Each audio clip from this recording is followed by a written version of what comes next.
My dear all, इस chapter में हम जानेंगे एल्बर्ट आइंस्टीन एट स्कूल, यानी एल्बर्ट आइंस्टीन के बारे में जानेंगे कि उनका स्कूल लाइफ कैसा था, जो बायोग्राफी है।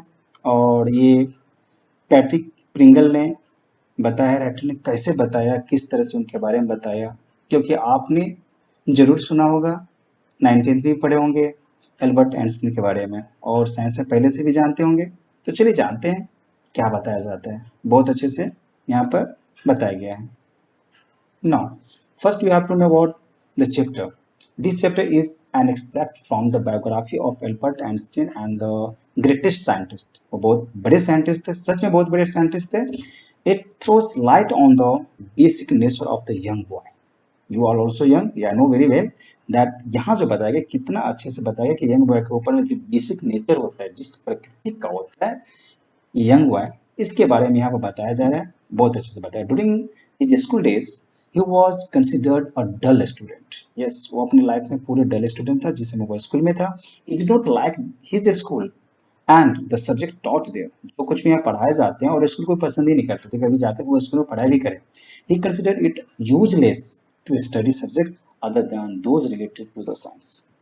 यानी वो पूरे स्कूल को ही कहते थे कि स्कूल ऐसा होना ही नहीं चाहिए, स्कूल में इस तरह की पढ़ाई कोई इसके सामने कुछ नहीं था। वो पूरे पढ़ने में भी डल था, उन्हें इंटरेस्ट भी नहीं था। लेकिन उनका जो नाम आज भी है इनके, और उन्हें हर कोई पढ़ता है। आप भी पढ़े, मैं भी पढ़ा हूँ। चलिए जानते हैं चैप्टर में क्या बताया गया है आइंस्टीन के बारे में। Einstein history teachers Brown asked him in what year the Persians had defeated the French at Waterloo. Waterloo जो फाइट हुआ था, युद्ध हुआ था, उसके बारे में आप भी जानते होंगे और हिस्ट्री में पढ़े भी होंगे। और इसी बेस पर उनको क्वेश्चन पूछा गया उनके टीचर के द्वारा। ब्राउन, उनके टीचर का नाम था। He respectfully replied that he didn't know. Mr. Brown further asked him if he ever tried to learn it. Einstein told him that he did not see any point of in learning dates. One could always do them up in a book. He said that he didn't think learning facts was education. उनका ये कहना starting से था कि हम कभी भी learning fact को एजुकेशन नहीं समझते हैं। Don't think learning facts was education. And he thought it was not facts that mattered but ideas.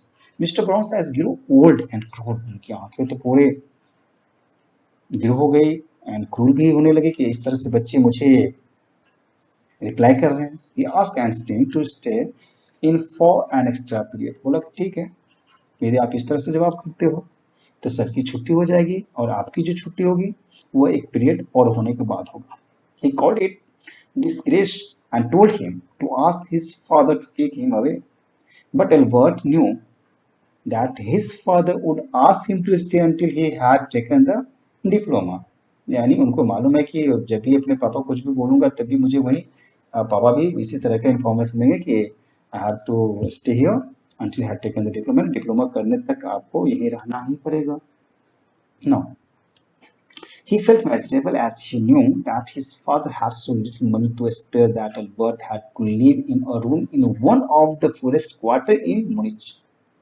Now, he did not mind bad food, lack of comfort, and even the dirt in school. But he hated the slum violence. The landlady used to beat children regularly, and she herself was beaten up by her husband, who came drunk on Saturdays. जहाँ पर वो रहा करते थे वो scientist हमारे Albert's, वहाँ जो लैंड लेडी था, जो मकान मालकिन थी, वो हमेशा use to beat the children regularly. वो अपने बच्चे को पिटा करती थी और वो खुद अपने हस्बैंड से पिटाया करते थे। क्यों पिटाया करती थी? क्योंकि उनके हस्बैंड जो है सैटरडे को ड्रिंक करके आया करते थे। Now Albert doubts if he would ever pass the exam. He was much intelligent than most of the boys. ऐसा उनको लगता था कि यदि पास कर जाता है तो मेरे से ज्यादा तेज कोई हो ही नहीं सकता। He was supposed to only repeat in the exam what he was taught. But his problem was that he was no good at learning thing, लेकिन उसे रट्टा मार आता ही नहीं था, वो लर्न करके कुछ कर नहीं पाता था। दैट मीन्स वो लॉजिकल वे में कुछ कर सकता था, बट यदि कोई चीज को बोले कि इस डेट को याद कर लो, इसे याद कर लो कि ऐसा ही होता है, कोई इसके फैक्ट नहीं पूछो, उसके पीछे कोई लॉजिक नहीं है और ये इस डेट को हुआ था, ये उसे होता नहीं था। His interests were different. There was little science at school, still he was studying a book on geology. His interest lays in science. इनका जो इंटरेस्ट था वो सबसे ज्यादा साइंस में ही था। And apart from the study science his only other hobby was music. He played the violin regularly and he told his friend Yuri that it was absurd that he should go on like this. In the end, it would turn out that he had been wasting his father's money and everyone's time. It would be better for all if he stopped that. ऐसा उनका interest, studying का वे और इनका जिस चीज में लगन था वो बिल्कुल डिफरेंट था। ऐसा वो अपने पापा से, उनके फ्रेंड से भी बोला भी करते थे, शेयर भी करते थे इस बातों को लेकर के। नाउ एल्बर्ट आस्क्ड यूरी, जब वो अपने फ्रेंड से पूछा if he new any friendly doctors who might declare that he had a nervous breakdown and it was bad for him to go to a school, Yuri suggested to him that name of doctor Ernest Bell. उनके friend ने उनको बोला कि ठीक है, यदि आप किसी डॉक्टर के पास जाना चाहते हो तो डॉक्टर को मैं सजेस्ट करता हूँ, डॉक्टर का नाम भी बताता हूँ, उनका नाम है doctor Ernest Weil. And Albert met the doctor, उनसे मिला भी, who understood Albert's problem and agreed to certify the same, but he wanted to know what Albert would do next. Doctor बोला कि ठीक है, आपकी जिस तरह से समस्या प्रॉब्लम बोलती है वो प्रॉब्लम आपका सर्टिफाई वो कर दिया जाएगा, मतलब आपको ठीक कर दिया जाएगा, मैं आपको नॉर्मल कर दूंगा। बट वांटेड, डॉक्टर चाहते थे कि आखिर एल्बर्ट इसके बाद क्या करना चाहता है, क्या करने के लिए प्लानिंग किया, जो इस तरह से अपने आप को ट्रीटमेंट किया जा रहा है या तो ट्रीटमेंट लेने की सोच रहा है, प्लानिंग कर आखिर नेक्स्ट क्या प्लानिंग है उनका। Albert replied he would go to the Milan where his parents were, अपने जहाँ उनके मम्मी पापा वहां जाएंगे, and there he would seek admission in some Italian college. Albert was certain of getting help from his maths teacher. He had learned all the maths that they taught at school and even more. इतना नहीं, जितना वो बताते उससे भी ज्यादा वो कर चुका था।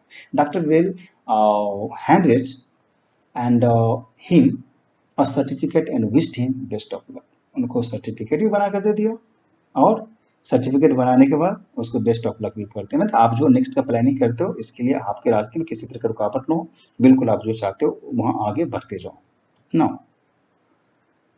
अब एल्बर्ट को स्कूल में एक ऐसा सिचुएशन आया था, ऐसा समय आया था जब उसको एक्सपेल्ड कर दिया गया था।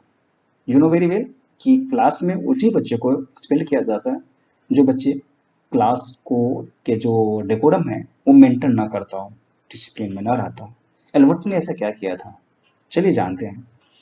एल्बर्ट was summoned, उनको नोटिस मिला to the head teacher's room.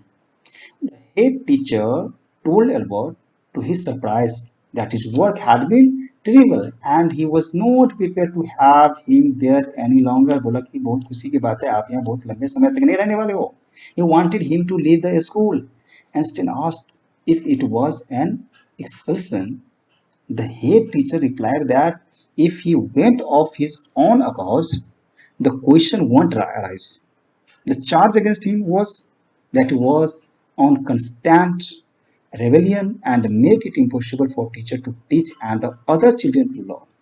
Albert told him that he himself was going to leave anyway. बोला आप मुझे निकालने से है, आप जिस तरह बोल रहे हो कि आप टीचर को सिखाने भी नहीं देते हो, सिखाने के लिए एंड अदर चिल्ड्रेन को जो सीखने के लिए, ये जो इस तरह का रेवेलियन आप बता रहे हो। सो एल्बर्ट ने लास्ट में ये बोल दिया कि इट विल बेटर दैट मैं खुद ही छोड़ के चला जा रहा हूँ, एनीवे जो भी रीजन हो। He walked out of the school फिर he had spent 5 miserable years. उन्हें 5 साल उस स्कूल में बताया था और आज वह उस स्कूल से जा रहा है। Thank you so much.